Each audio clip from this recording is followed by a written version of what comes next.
Praise the lord. మానవుడు దేవుని పోలికల్లోనూ స్వరూపమందు సృష్టించబడెను అని బైబిల్ గ్రంథంలో రాయబడింది.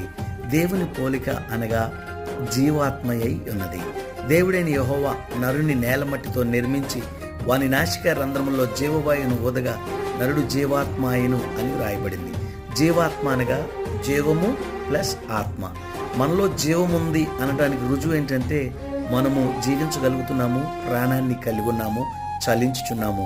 అలాగే మనలో ఆత్మ ఉన్నది అనటానికి రుజువేంటి అని మనం ఆలోచించినప్పుడు ఆత్మ మనలో ఉన్నది అనటానికి బైబిల్ గ్రంథమే సెలవిస్తూ ఉంది. ఆత్మ సంఘములతో చెప్పుచున్న మాట చెవిగలిగిన వాడు వినుగాక అని రాయబడింది. మనలో ఆత్మ ఉన్నది అనటానికి రుజువు ఏంటంటే మనము మాట్లాడుతున్నాము, ఆత్మ మాట్లాడుద్ది. అలాగే జంతువులకి ఆత్మ లేదు, అందుకే అవి మాట్లాడలేవు.